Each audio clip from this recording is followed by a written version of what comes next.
Hey everybody, Croft Coins here. I'm back with another coin hunt for you guys today. I've got 2 boxes of nickels, 1 box of dimes, and 1 box of quarters. The reason we have 2 nickel boxes is because last week the quarters and dimes didn't have anything in them, so I decided to save the nickel box since typically they do a lot better than the other 2 boxes. So I figured we'd go through two of these boxes this week, 1 box of dimes and 1 box of quarters.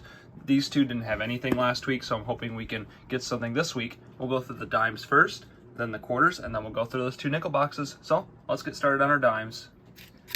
Roll 42, and we have a very obvious silver right here. Smack dab in the middle of this roll, we've got ourselves a white edge right here. Gonna have ourselves a silver. Let's take a look at what this coin is. Gonna be a Roosevelt from the 50s, 1956. Awesome. Out of Denver. Great to see it. Love to see a silver, and it's awesome that it's not a 1964. That's typically the most common silver you'll find. So, awesome find right here. Let's see if we can get another one before the end of this box. We got the 1 silver in the dimes. Now we're gonna move into the quarters. Nothing in the quarters, so we're gonna move into the first box of nickels. Well guys, I'm very excited because it's roll number 3 of this box. We haven't found anything yet, but take a look at this nickel right here. We've got ourselves a 1947, and this thing looks outstanding from this front right here. There's a couple scratches on the face, but overall it's got a lot of shine to it. And it's an S. Wow, guys. Not sure how many steps we have there. We'll have to take a look under the scope. Let's go and do that. Well, guys, in terms of steps, it's not looking amazing right here, as you can see, but I do think we have some partial steps on the sides, but in that middle, you can see it's been scuffed up pretty bad over the years. I think the best detail comes from when I put it in this light. If it didn't go all the way across, we would have, I'm pretty sure, full steps right there. But you can see the wear of it right here going across. But we do have a decent amount of detail on there for it being a 1947 S. I'm going to see if this upgrades in my book, but what an awesome find right there. We'll keep looking and see what else we can get. Guys, I am not sure what's going on, but I just opened the very next roll, and we've got another crazy looking 1947 here from the front, and it's another San Francisco. I'm going to put this one under the scope. This one looks even better than the last one, in my opinion.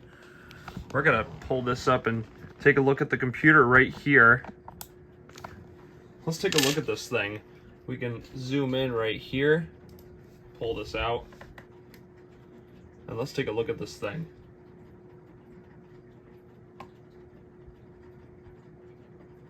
Oh, there we go. Wow, guys, look at that. That is phenomenal. In 2 rolls in a row, we've gotten a beautiful looking coin right here. I cannot believe what I'm looking at. That is crazy, guys. I think we might have a little collection dump of these 47S's. Maybe someone dumped an entire roll of these, but either way, these are all going to be slabbed up and put in sleeves. I'll keep going and let you know when we find another cool coin. Well, guys, it's been a decent amount of rolls. We're on roll number 13, and we haven't found anything since those 2 really nice condition 1947S's. But take a look at what I'm seeing in this roll right here. We've got ourselves a Buffalo nickel, and it's got a date on the front right there. We've got a 1929. It's got just enough to show the date. And we have an S mint mark on there, guys. I'm not sure on the mintage on that. We've gotten 3 coins so far, and all have S mint marks on them. I know the 47S is a decent date from the 1940s for being a normal Jefferson nickel. We've got a 29S Buffalo right here. I'll take a look at our mintage real quick for both of those coins, and I'll get back to you. So guys, on this 29S, we have a little under 8 million minted for this coin. And for the 1947S, it's a little over 24 million, I think. That's not even bad, honestly, for a 1940s nickel, and especially in such great shape. We've been getting some awesome finds so far. Just 3 coins found so far, and they're all amazing, in my opinion. Let's keep looking and see what else we can get. Looks like we got a nice little dump in here. Very next roll, and we've got ourselves a 1939 right here.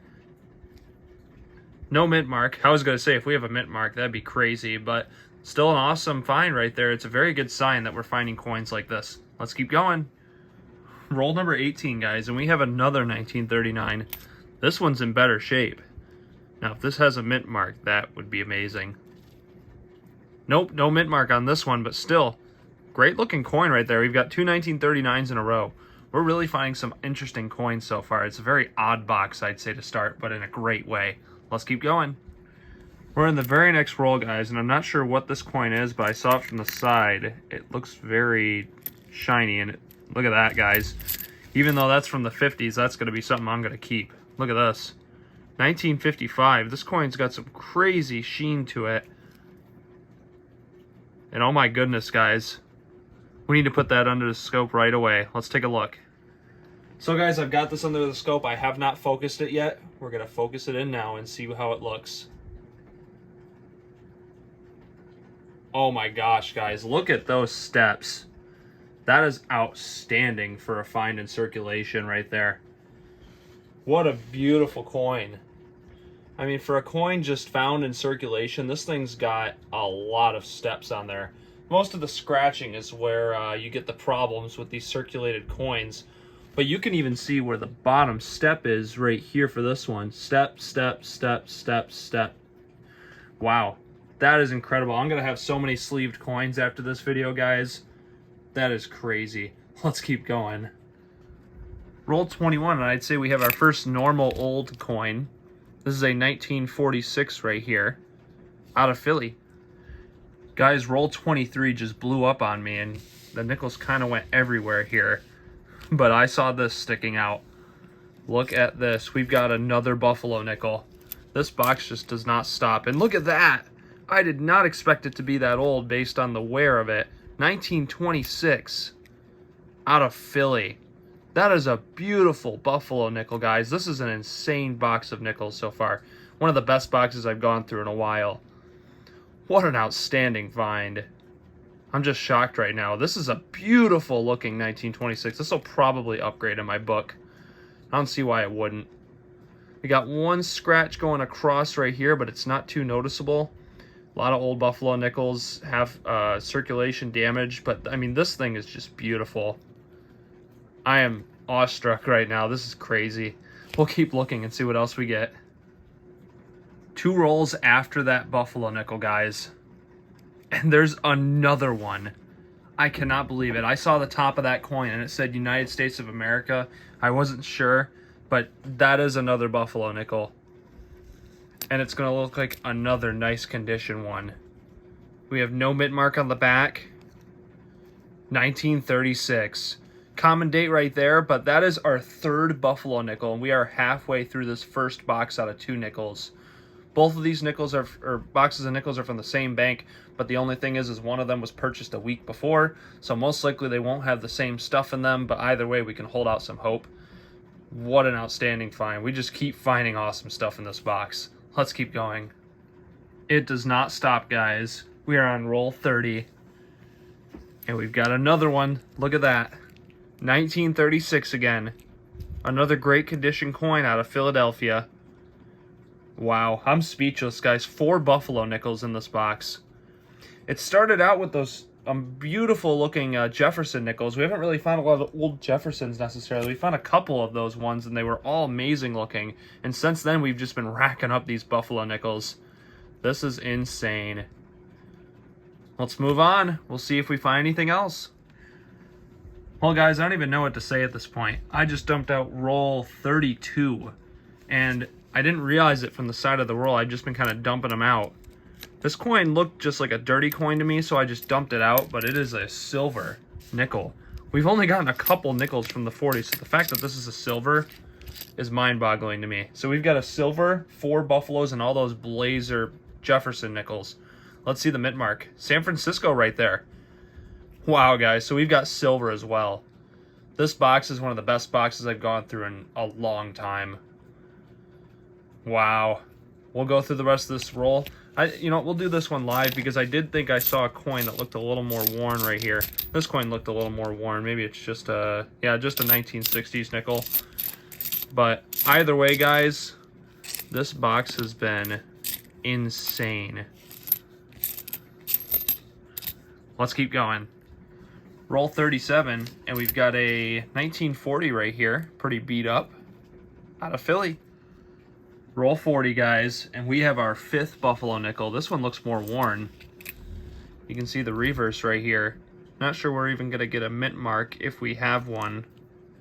Yeah, that's going to be a dateless Buffalo right there, but that is our 5th Buffalo nickel in the box. It's crazy just how many old coins we've gotten in this box. This is actually probably the weakest old coin we've gotten in terms of condition, but either way, this is an awesome find. It's crazy just to continue finding old coins like this in a box of circulated new nickels. Crazy. Roll 42. I saw a pretty worn looking nickel right here. I think we're going to have an old Jefferson. This is a Denver mint mark. Yep, 1941. Well, guys, we had an incredible first box of nickels. We're going to move into the second one now and see what we can get.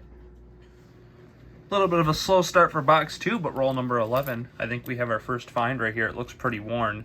No mint mark. It is a 1948. Very next roll, and we've got a familiar sight, a 1939 right here. If this has a mint mark, it could be a key date. Nope, no mint mark on this one, but that's a good sign to see a 1939 in there. Let's keep looking. I just opened roll number 15, guys, and we've got a pretty worn looking dark edge right here. And my gut's telling me that this is going to be a silver. It's a little more thin than a normal coin, so I think this is going to be a silver nickel, and we're going to have our first awesome find. We've gotten 2 old coins so far in this box, but roll number 15 may be giving us our first silver. And it is, guys. Take a look at that. We've got a Philadelphia mint mark on the reverse, so 2 silver nickels in the hunt. A 1942. That is awesome. Great sign right there. Hopefully more to come. We've got our first awesome find of the box, which is the silver right here. Great to keep this streak alive with nickels. The nickels really always seem to provide great find right here. Let's keep going. Well, we're on roll number 19, and I didn't see it from the side of the roll. Not sure why I missed this one. Yeah, I can see why I missed it because it just looks like a dirty nickel, but we've got ourselves another silver right here in roll number 19. It's another Philadelphia, another 1942. Interesting, we've got 2 silver nickels in the second box. This is turning out to be just one of the best nickel hunts I've had in a long time. I'm glad I kept that first box of nickels. Not sure which one was which, but either way, this is shaping out to be an amazing hunt. Let's move on, see what else we get. Roll 21, and I can't believe I'm seeing yet another one of these, except in this next box. We've got a Buffalo. This is the 6th Buffalo of this hunt. And it's a 1930. Date we haven't found yet. Wow, guys. 1930 Philadelphia, and it's pretty good shape, actually, for being a 1930. The date is pretty legible right there. You can see all the numbers. It's slightly worn, but overall, great for circulation. I'm just in awe, guys. Just the amount of crazy coins we are finding in this hunt. This second box is already outstanding. 2 silvers and a Buffalo in the first, what is this, 21 rolls? I don't know how I can get much better than this, but we'll keep going, and let's just hope we keep finding stuff like this. Roll 30, we've got a pretty dirty nickel right here. Not sure what it is. Try not to touch it too much. It looks kind of gross. Yeah, look at that. 1946 Philly right there. Pretty nasty. 2 rolls later, and I saw both these coins. They were both in 1941 right here. This one's out of San Francisco, and this one's out of Philly right here. Roll 37, and we have ourselves a 1946 right here out of Philly. Well, guys, we're on roll 44, and I've got this 1958 nickel right here. And I saw the front of it. I actually did flip this coin over already. The coin has pretty close to a lot of steps right there. We're going to look at this coin under the scope as well. But I'm not sure what classifies a coin as a Black Beauty, but I know a lot of these 1950s later coins were considered a Black Beauty error, I guess it's called. I'm going to do some research on it and show you guys a zoom in on the reverse of those steps and take a look and see if this actually is a Black Beauty. Well, guys, I'm taking a look at this coin under the scope, and it's got a decent amount of steps despite the wear on it.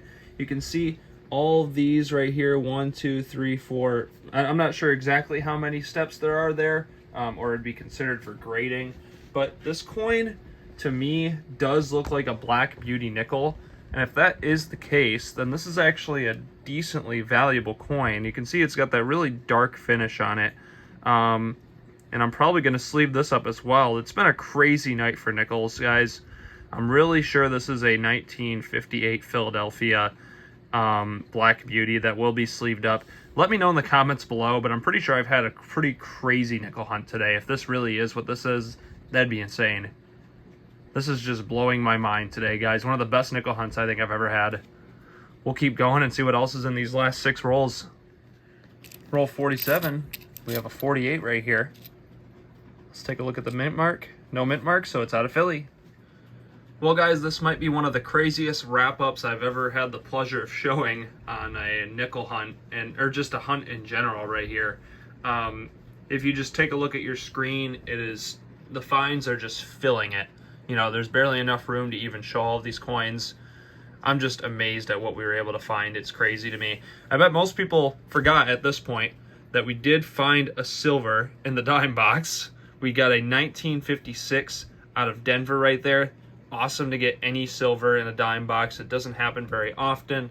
Sometimes you'll find one every box or two if you're lucky, and we were able to get one today. It was a little bit later in the box. It was after roll 40 from what I remember. It's been a while now, but we found this 56 Denver. And then in the first box of nickels, I'll start with these 40s nickels right here. We found these beautiful 1947 nickels out of San Francisco in the first few rolls. I'm going to be sleeving all of these really nice Jefferson nickels up. You can see beautiful looking coin right here. We've got another one right here. And maybe I should not drop them. That would be a great idea. Should probably have sleeved those already, but you can see this coin right here. We got a San Francisco as well. A beautiful 1947 right there. We also were able to find this 1955 right here. The front of it looks really interesting with this toning. And then on the reverse, we actually did have a decent amount of steps. It's out of Philadelphia right there. Beautiful looking old Jefferson nickels. And then in terms of our old finds, we got a 1 silver nickel, a 1943 out of San Francisco. And then we were able to find 5 buffaloes. We got one with no date right here. Not sure on the mint mark either. I don't really like nickel-dating them like I used to. Don't do that anymore. I just kind of leave them as they are. We also found a 1926 right here out of Philadelphia. Beautiful coin. We got a 1929 right here, a little bit more worn, but that one is out of San Francisco right there. A really great find. Camera cut out there. We also found a 1936 right here out of Philly. And there's another 1936 right here out of Philly that we were able to find. So we got 5 buffaloes in that first box. And in the second box of nickels, we still had a great box. We found 2 silvers, very close to each other in the box. Not in the same roll, but a couple rolls apart. We found this 42 Philadelphia right here. Pretty worn silver nickel. Another 1942 Philadelphia. This one's in a bit better shape. It's got a little bit of gold toning to it. So 2 silvers in that box. We also got another buffalo, so 6 buffaloes total for the hunt. This one was a 1930, a different date than the other ones, out of Philadelphia. Pretty decent shape for being a 1930. And then another great find. This is going to be in the sleeve as well, and I'm fairly confident right here that we have a Black Beauty nickel, and this could be decent money in this shape, considering how many steps we've got on the back of this nickel right here as well. Not exactly sure how much a coin like this would be worth, but I've seen Black Beauties on eBay before go from $10 to $50 depending on condition. I'm sure this is a decent shape one and it's worth some money, especially considering those steps right there are pretty good for circulated shape. So I'm not sure exactly what I'm going to do with a lot of these coins. But, you know, some of these nicer shaped ones, I'm going to sleeve them up. Let me know in the comments below on how I should treat some of these nicer Jeffersons in the comments below. If I should, you know, consider grading any of them based on anything you saw with them. I'm not exactly sure on those. I was actually just speaking with a commenter not too long ago about kind of finding steps on 1950s Jefferson nickels, which it's harder to do during that time period because those 50s nickels didn't have a high quality print. When they were putting those steps on, they didn't really do it on a lot of examples. The steps were just not very prevalent for some reason. Not exactly sure as to why, but I know a lot of the 1950s nickels don't have great steps on there, even the ones that were in nice shape. So it's really awesome to find this many coins in a hunt, guys. It's going to be a longer video, but I hope you've enjoyed this hunt and finding all these coins with me. Let me know in the comments below what you thought of the video and what I can do in the future to make other interesting videos for you guys. This just happened to be one of my best hunts in a while, and I was really happy to go along with the ride with you guys. So check out more videos coming out soon, guys. Thanks for watching, and I'll see you in the next one.